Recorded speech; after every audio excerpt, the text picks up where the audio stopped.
Morning દોસ્તો, કિર્ચોફના નિયમના આપણે ઘણા બધા ઉદાહરણો જોયા. હવે આપણે એક લાસ્ટ એક્ઝામ્પલ જોઈએ. લાસ્ટ એક્ઝામ્પલમાં શું છે, એકચ્યુઅલી ક્વેશ્ચન તમે લોકો વાંચી લો.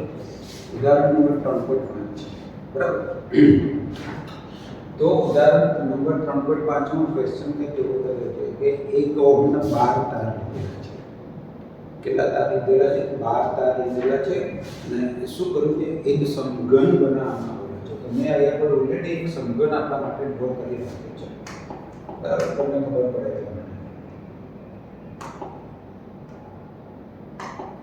બરાબર? હવે શું કરવું છે કે સમઘનના વિકર્ણના બે છેડા એટલે અહીંથી આવ્યા, આના વચ્ચેનો તમારે સમતુલ્ય અવરોધ ફાઇન્ડ કરવાનો છે. ધારો કે અહીંયા આગળ એક બેટરી આવીને કનેક્ટ કરેલી છે. શું કનેક્ટ કરેલું છે બેટા? એક બેટરી કનેક્ટ કરેલી છે, બરાબર? આપણે અવરોધ મેળવવા માટે તેને આવું કરવું તમને આપેલું નથી.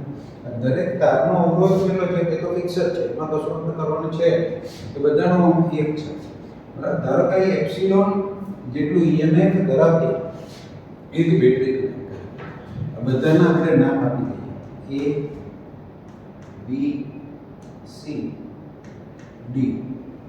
આનું નામ આપણે A dash, B dash, C dash, D dash આના જેવા જ નામ રાખીએ એટલે આપણને શું સમજવામાં ઈઝી પડે છે, બરાબર? હવે આપણે અહીંયા શું કરવાનું છે કે દરેક તારનો જે અવરોધ છે એના માટે મેં એક વાળું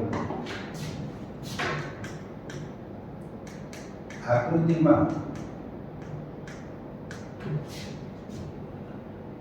આ ઇન બ્રેકેટ 1 ઓહમ અવરોધ ધરાવતા તાર નો ઉપયોગ કરીને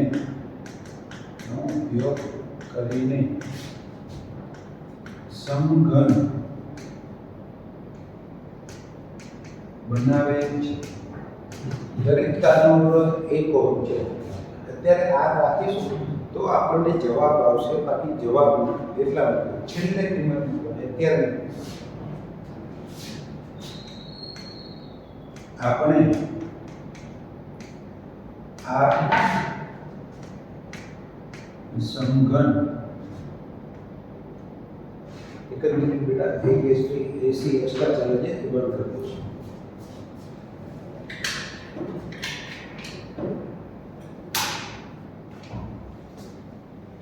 જેથી એસીનો અવાજ ઓછો આવે. આપણે આ સમઘનના વિકર્ણના બે બિંદુઓ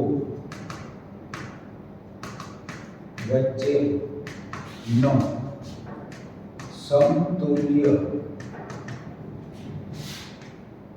અવરોધ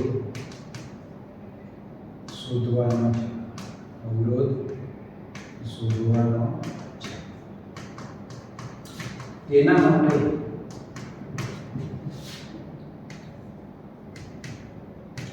આ બે છેડા વચ્ચે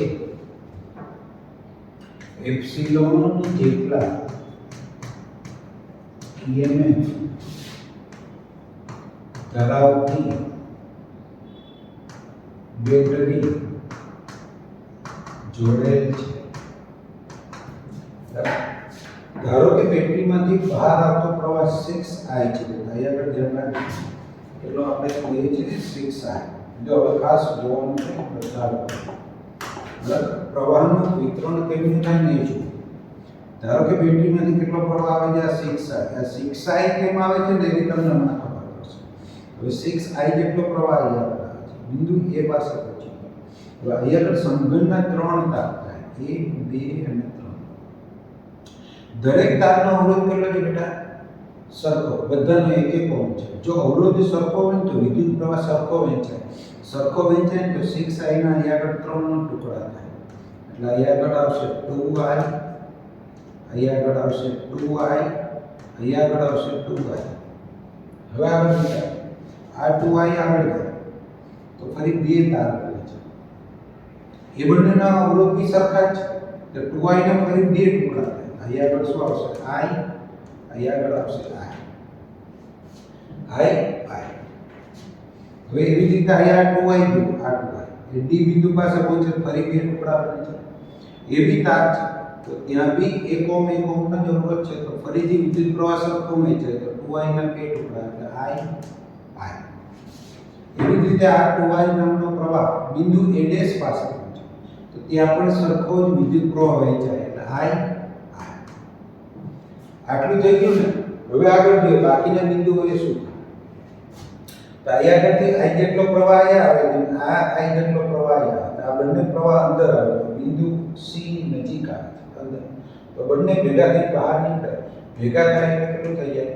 તો 2i જેટલો પ્રવાહ. અહીંયા આગળ છે અહીંથી i જેટલો પ્રવાહ આવશે, અહીંથી i જેટલો પ્રવાહ આવશે, i અને i ફરીથી કેટલા થઈ જશે બેટા? 2i જેટલો પ્રવાહ આવશે. અને અહીંયા આગળથી i અને આ પ્રવાહ i બંને અહીંયા ભેગા થાય ફરી કેટલું બને? 2i જેટલો પ્રવાહ. આ 2i પ્રવાહ અને 2i પ્રવાહ બંનેનો સરવાળો થાય એટલે ટોટલ કેટલો બને? 6i અને 6i જેટલો પ્રવાહ ફરી અંદર થાય. તો તમે જુઓ જેટલો પ્રવાહ બહાર નીકળ્યો એટલો પ્રવાહ અંદર. જેટલો પ્રવાહ બહાર નીકળ્યો એટલો પ્રવાહ શું કર્યો? અંદર આવ્યો. બરાબર? હવે મેં તમને કહ્યું કે 6i કેમ લીધું ને તે તમને હવે ખબર પડે. જો તમે અહીંયા આગળ i લો ને આ એને 3 ટુકડા થાય. એ 3 ટુકડા થયા પછી ફરી આ બધાને 2 ટુકડા થાય તો તમારે i/6 i/3 એવું લેવું પડે. અને આપણી જે ગણતરી છે ને થોડી હાર્ડ બને. બાકી એમાં બીજું કંઈ છે નહીં. તમે i/3 લઈને પણ જવાબ થઈ જાય કંઈ ફેર ના થાય. બરાબર? હવે આખી સર્કિટ જુઓ તો દરેકમાં i છે. ભલે 2 વડે ગુણવાનું 6 વડે ગુણવાનું that is okay. બટ ખાલી i જ મેળવવાનું છે આપણે. તો આપણે શું કરીએ છીએ? આપણે એક જ ઇક્વેશનની જરૂર પડે. શું બેટા? એક જ ઇક્વેશનની જરૂર પડે. અહીંયા આગળ એવું લખાય કે લૂપ કોઈ પણ એક ઇક્વેશન. હવે મેં તમને કહ્યું કે જ્યારે કિર્ચોફના નિયમ એપ્લાય કરીને તો તમે જેટલા ઇક્વેશન બનાવો એટલીસ્ટ એક ઇક્વેશનમાં બેટરી આવી જોઈએ. હવે આપણે તો એક જ ઇક્વેશન બનાવવાનું તો કમ્પલસરી એવી લૂપ લેવાની કે જેમાં આ બેટરી આવે. જેમાં શું થાય? આ બેટરી આવે.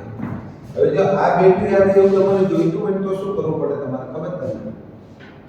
કે તમારે આને પહેલાથી જ કરવું. A થી ચાલુ કરીને તો અહીંથી આમ ઉપર જઈએ ચાલો. A થી A ડેશ, A ડેશ થી D ડેશ, D ડેશ થી C ડેશ, C ડેશ થી અહીંયા આગળ એપ્સિલોન અને એપ્સિલોન થી ડાયરેક્ટ ક્યાં આવશું?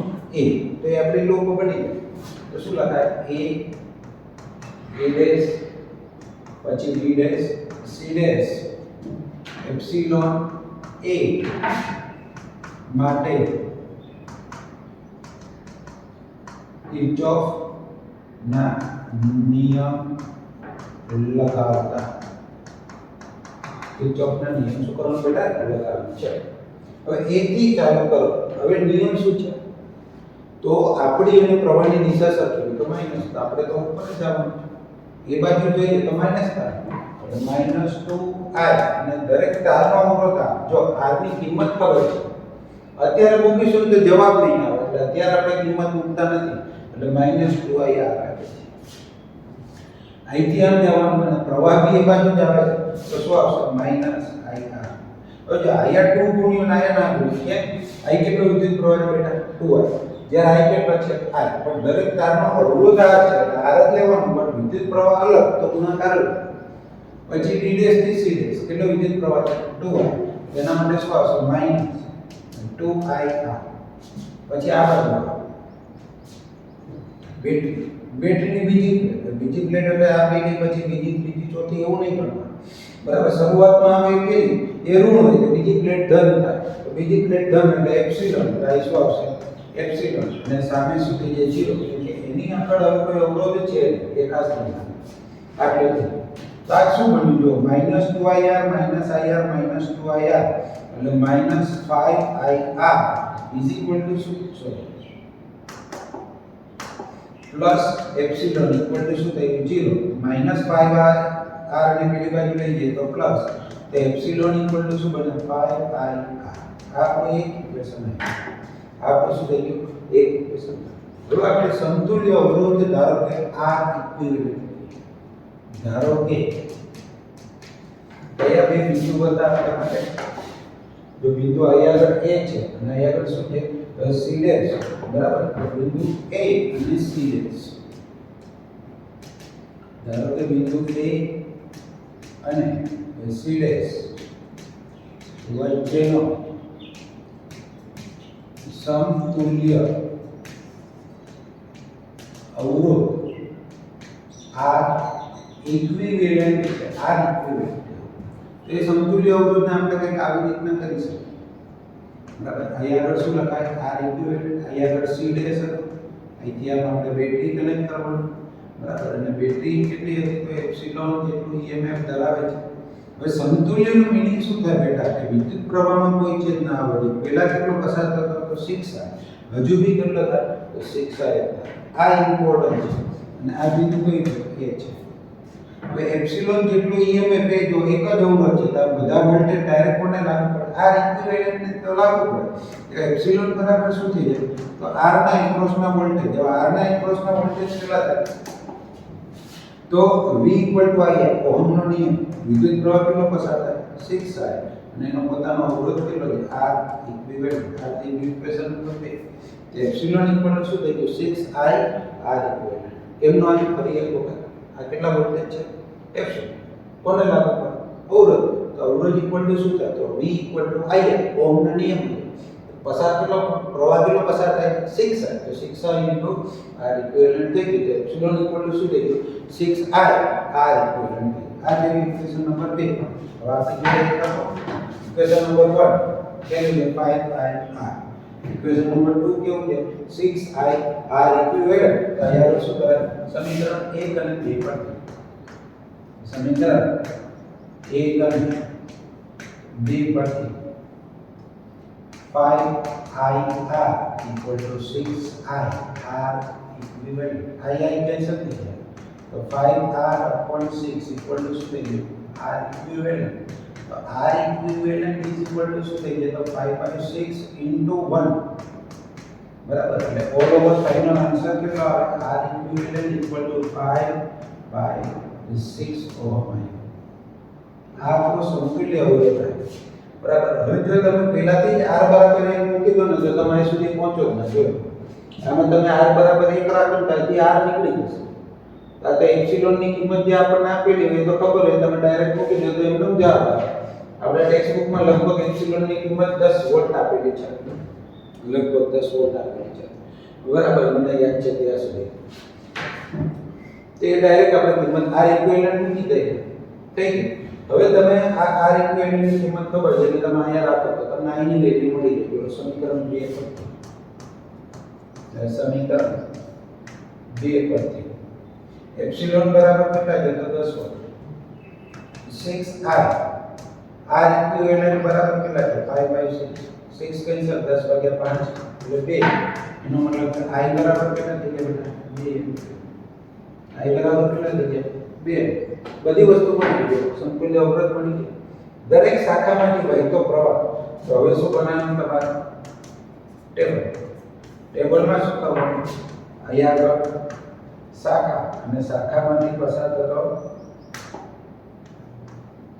વિદ્યુત પ્રવાહ બરાબર. તો શાખાના નામ તો કેટલી શાખા છે બીજા પાયે તો ચાલો આ તમારે બનાવવાનું છે ત્યાં નથી. ટોટલ કેટલી શાખા છે 1 2 3 4 5 6 7 8 9 10 11 12 અને આ 13 ટોટલ કેટલી શાખા થાય બેટા 13 શાખા થઈ. 13 શાખા હોય ને તો હવે આ જે ટેબલ છે ને અહીંયા એ તમારે 13 શાખાના નામ લખવાના. સામે કેટલો વિદ્યુત પ્રવાહ પસાર થાય એ બધું જોવાનું. ધારો કે AB જોવો છો 2I I બરાબર તો 2 છે 2 * 2 ડાયરેક્ટ 4 લખી નાખો. I હોય તો 2 લખો 2I હોય તો 4 લખો 6I હોય તો 6 * 2 5 એમ્પિયર લખો. આપણો જવાબ આવી ગયો બરાબર. એકદમ નાનો ક્વેશ્ચન કે જો બટ ઇમ્પોર્ટન્ટ એ છે કે અહીંયા વિદ્યુત પ્રવાહનું વિતરણ કેમનું થાય છે ને એ તમારે ખાસ જો તમે આને ખબર પડે ને તો દાખલો તમે આગળ વધારી લેશો એનું ખાસ ધ્યાન બરાબર. સૌથી નાનો દાખલો આ છે આટલું ખાસ. હવે નેક્સ્ટ ક્વેશ્ચન હવે સ્વાધ્યાયના નાના નાના ક્વેશ્ચન્સ બાકી છે આપણે જોઈએ છીએ બરાબર. ચાલો સ્વાધ્યાયનું 3.2 નંબર ક્વેશ્ચન. બધા લોકો શું કરશે? વિડિયો પોઝ કરશે, ટેક્સ્ટ બુકમાંથી ક્વેશ્ચન વાંચી લેશે. મેં એની વિગતો અહીંયા આગળ લખેલી છે. 10 વોલ્ટ આપેલા છે એપ્સિલોન બરાબર. એક કોષ છે તેનો EMF કેટલો છે? 10 વોલ્ટ. તેનો આંતરિક અવરોધ કેટલો છે? 3 ઓહ્મ. એની સાથે એક પરિપથમાં અવરોધ જોડેલો છે R બરાબર ક્વેશ્ચનમાં બરાબર, અને I બરાબર 0.5 એમ્પિયર નો પ્રવાહ પસાર થાય છે. નો શું થાય છે? પ્રવાહ પસાર થાય છે. બસ તો આ આપણે ફાઇન્ડ કરવાનું છે. તો જ્યારે આવું થાય તો આકૃતિ જુઓ કંઈક આવી થશે. આ થાય બહારનો અવરોધ, અહીંયા આગળ શું આવશે? કોષ. કોષ કેટલાનો છે? તો 10 વોલ્ટ અને તેનો આંતરિક અવરોધ કેટલો છે? 3 ઓહ્મ. આ રીતે લખાય. અહીંથી વિદ્યુત પ્રવાહ પસાર થાય ધારો કે કેટલો પસાર થાય? I બરાબર. આના પરથી કરંટ I બરાબર શું થઈ જાય? કુલ EMF, કુલ આંતરિક અવરોધ અને બાહ્ય અવરોધનો સરવાળો. EMF ભાગ્યા શું થઈ જાય? R plus R. બરાબર. હવે I બરાબર શું આવશે બેટા? એ તો આપણને ખબર છે. તો I બરાબર છે 0.5 એટલે આવશે 0.5 ઇક્વલ ટુ એપ્સિલોન કેટલો છે? 10. અહીંયા આગળ છે 10. બરાબર. હવે R તો ફાઇન્ડ કરવાનું એટલે સ્મોલ r 3 છે એટલે આ કેટલા આવશે? R plus 3. આમાંથી આપણે R ફાઇન્ડ કરવાનું તો R પ્લસ 3 ઇક્વલ ટુ કેટલા થઈ જાય? તો 10 ભાગ્યા 0.5. તો R ઇક્વલ ટુ કેટલા થઈ જાય? તો 20 અને આ 3 પેલી બાજુ જાય તો માઈનસ. તો બાહ્ય અવરોધ કેટલો આવશે બેટા? 17 ઓહ્મનો બાહ્ય અવરોધ આવે. કેટલાનો આવે બેટા? 17 ઓહ્મનો. પછી બીજો ક્વેશ્ચન શું કરે છે? Terminal voltage. Terminal voltage V equal to શું થઈ જાય? તો એપ્સિલોન માઈનસ IR. એપ્સિલોન કેટલું છે? 10. I કેટલો છે? 0.5 અને સ્મોલ r કેટલું છે બેટા? 3. તો 3 ગુણ્યા 0.5 કેટલા થશે? 1.5. તો 10 માઈનસ 1.5 એટલે કેટલા આવશે? 8.5. એકદમ નાનો ક્વેશ્ચન બટ MCQ માટે બોર્ડ લેવલે કામની વસ્તુ પ્લસ 2 માર્ક્સમાં પણ પૂછી શકાય. બે આન્સર તમને પૂછેલા છે માટે બરાબર. ઓકે ચાલો. અને પછી લગભગ મને અચાનક યાદ આવ્યું કે આપણે સ્વાધ્યાયનો પહેલો ક્વેશ્ચન બાકી છે. સ્વાધ્યાયનો પહેલો ક્વેશ્ચન લગભગ આપણો બાકી છે બરાબર. એટલે જો કદાચ બાકી હોય તો ઠીક છે. એકદમ નાનો ક્વેશ્ચન છે. અંદર ક્વેશ્ચન શું વાંચી લો. તમને શું આપેલું છે? EMF આપેલું જાતે ગણવાનું છે. તેનો શું આપેલું છે? તો આંતરિક અવરોધ આપેલો છે બરાબર. અને તમારે I ફાઇન્ડ કરવાનું છે. શું કરવાનું? I બરાબર શું થઈ જાય? તો હમણાં ગણી લીધું epsilon upon R plus R. પરંતુ શ્રેણી અવરોધ આપેલો જ નથી. શ્રેણી અવરોધ કહ્યું નહીં તો શ્રેણી અવરોધ R ઇક્વલ ટુ 0 થઈ જાય. તો I બરાબર શું થઈ જાય? તો એપ્સિલોન અપોન R. બસ EMF ની વેલ્યુ ખબર છે, R ની વેલ્યુ ખબર, અંદર મૂકી દો જવાબ આવી.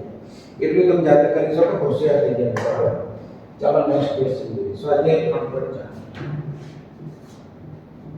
સ્વાધ્યાય 3.4. L બરાબર કેટલું છે? 15 મીટર આપેલું છે. એક તારની લંબાઈ આપી છે, તારના આડછેદનું ક્ષેત્રફળ આપેલું છે. R બરાબર 5 ઓહ્મ આપ્યું અને તારની અવરોધકતા ફાઇન્ડ કરવાની. તો R બરાબર શું થઈ જાય બેટા? ρ L અપોન A. એકદમ ઈઝી ક્વેશ્ચન બરાબર. તો ρ બરાબર શું થઈ જશે બેટા? R A upon A. R ની કિંમત જોવાની કેટલી છે? 5. A જોવાની કેટલી છે? 6 ગુણ્યા 10 ની માઈનસ 7. L કેટલી છે બેટા? 15. આની ગણતરી કરો. આમ તો થઈ ગયું છે 6 ગુણ્યા 35 ભાગ્યા 15 2 ગુણ્યા 10 ની માઈનસ 7 રો નો એકમ શું થાય? ઓહમ મીટર બરાબર. આ એવી વસ્તુ ફોર MCQ આટલા નાના ક્વેશ્ચન મોસ્ટલી આપણા ફિઝિક્સમાં MCQ ના ફોર્મમાં આવે છે, કોઈ પણ ચેન્જ કર્યા વિના. એટલે આવા નાના ક્વેશ્ચન MCQ માટે યાદ રાખવાના. બરાબર. ચાલો નેક્સ્ટ ક્વેશ્ચન જોઈએ આપણે.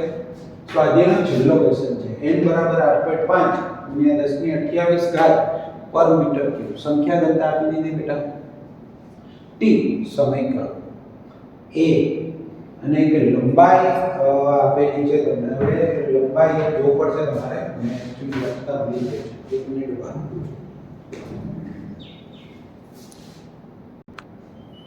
ચાલો હવે એકચ્યુઅલી વિડિયો ચાલુ છે ને તો એ બપોરની લંબાઈ તમે તમારે ત્યારે પછી છેલ્લે ગણતરી કરી લેજો. હમણાં કશું જરૂર નથી, આપણે દાખલો બાકી નથી. બરાબર. એ આપેલું છે, આઈ આપેલું છે, તમને શું કોઈ એક લંબાઈ આપેલી છે તારની, તેમાં ઇલેક્ટ્રોનના એક છેડેથી બીજા છેડે પહોંચવા માટે લાગતો સમય ગણો. આવું એના માટે સૌથી પહેલાં તો ડ્રિફ્ટ ઝડપ ગણવી પડે. ડ્રિફ્ટ ઝડપ શેના વડે દર્શાવાય? વીડી. શેના વડે દર્શાવાય? વીડી વડે દર્શાવાય. આનું આપણે કામ છે. આપણી જોડે ઇક્વેશન છે J = A ની વીડી અને J બરાબર શું થઈ જાય? I/A. તો I/A શું થઈ જશે બેટા? A ની વીડી. તો વીડી શું થઈ જાય? તો I/A n E.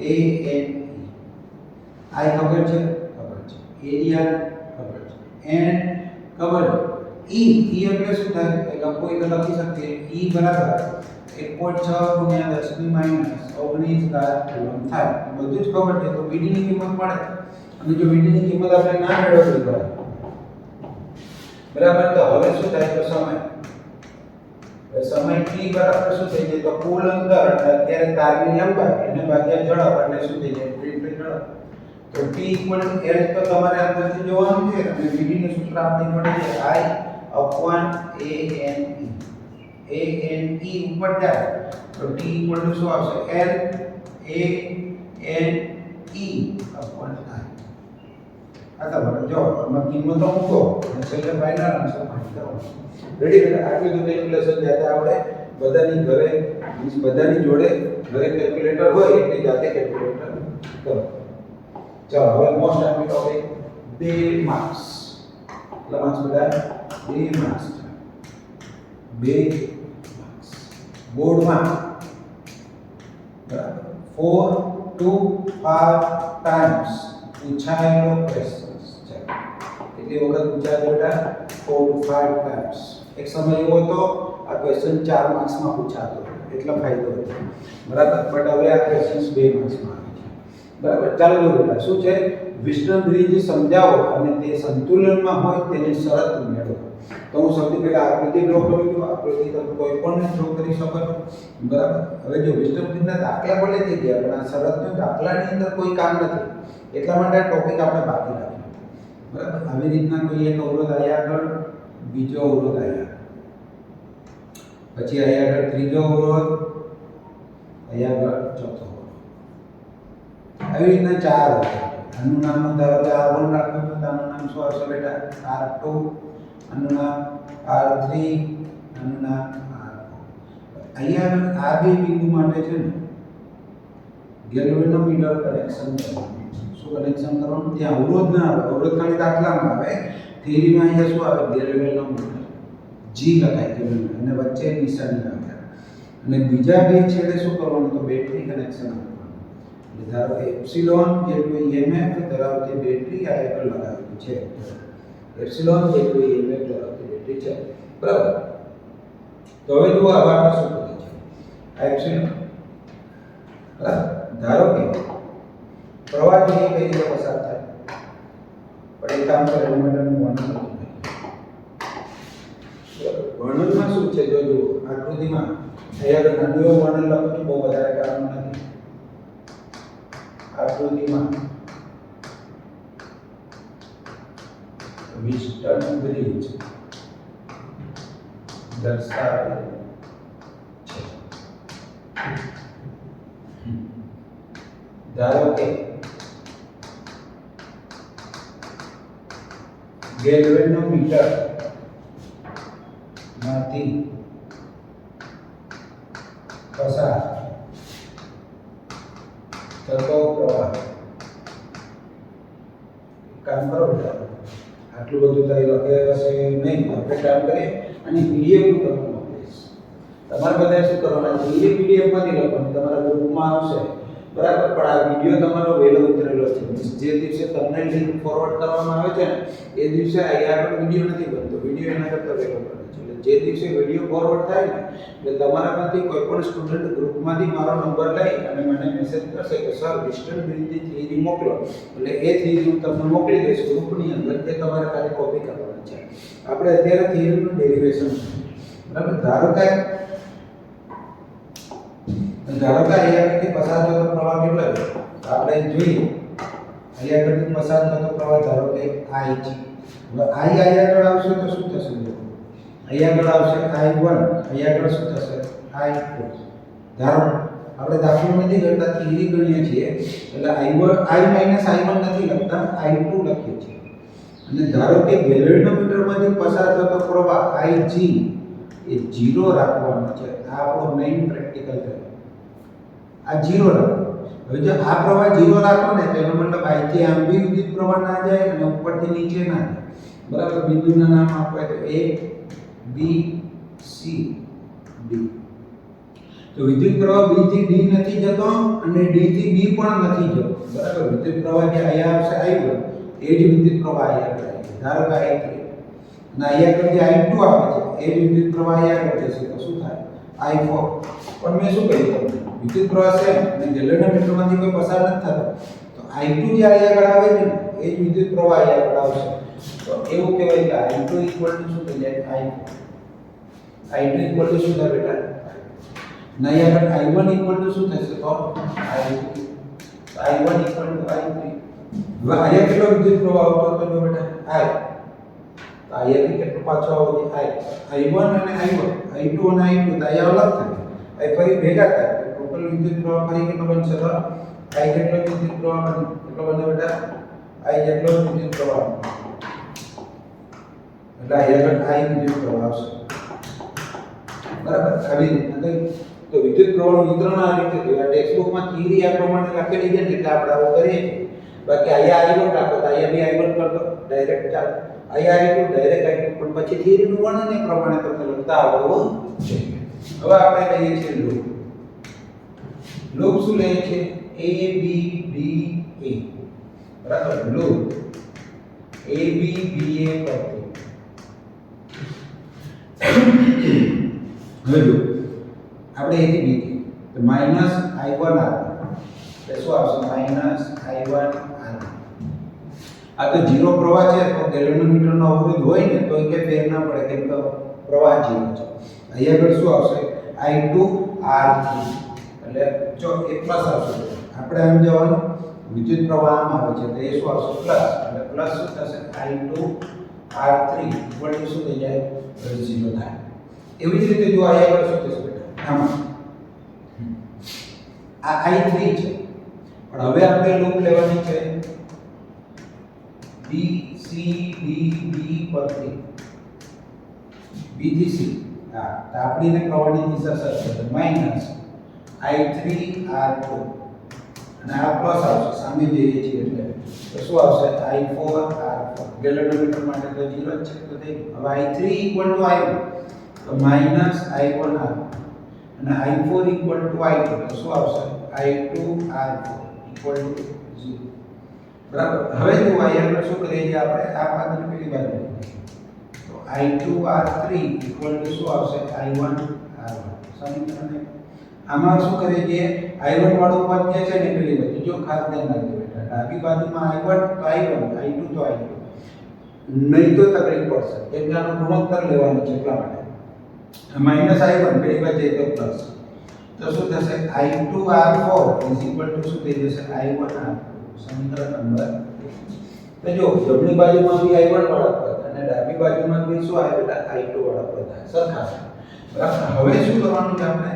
તો સમીકરણ 1 અને 2 નો ગુણોત્તર લેતા.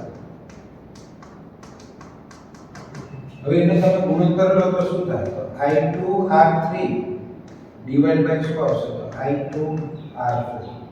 સામેની બાજુ શું આવશે? I1 R1 ડિવાઇડ બાય શું આવશે? I1 R2. I1 cancel, I2 cancel. તો આપણું ઇક્વેશન શું બને છે બેટા? R1 by R2 R3 by R4. અને કેવા? વિસ્ટર્ન બ્રિજની સંતુલન કન્ડિશન. શું? વિસ્ટર્ન બ્રિજની સંતુલનમાં હોય ને તેના માટેની શરત એટલે કે વિસ્ટર્ન બ્રિજની સંતુલનની કન્ડિશન છે. આટલું આપણે મેળવવાનું થાય. હવે આ ચાર છે ને એમાં શું કોઈ એક અવરોધ અનનોન હોય. ધારો કે R3 ખબર નથી તો શું કરવાનું છે? તો બાકીના ત્રણ ખબર હોય ને તો ચોથું ખબર પડી જાય. કોઈ બી ત્રણ ખબર હોય તો ચોથું ખબર ઇવન વિસ્ડમનો આપણો ટેક્સ્ટબુકની અરે તો આપણે ફિઝિક્સની અંદર તમારે પ્રેક્ટિકલ પણ છે. ત્યાં આગળ આખો અલગ જ જાતનો પ્રેક્ટિકલ આવશે, થિયરી જેવું ત્યાં આગળ કશું ના હોય. બરાબર બેટા? તો ચલો આ છે મોસ્ટ આઈએમપી થિયરી, ખાસ કરીને એટલા માટે મેં લખ્યું છે, તમે બી લખજો તમારી પેનમાં કોપી કરો ત્યારે. બરાબર? કેટલી મોસ્ટ આઈએમપી થિયરી છે અને લગભગ દરેક પેપરમાં તમારા માટે હોય અને હોય જ. ચલો મિત્રો મળીએ પછી.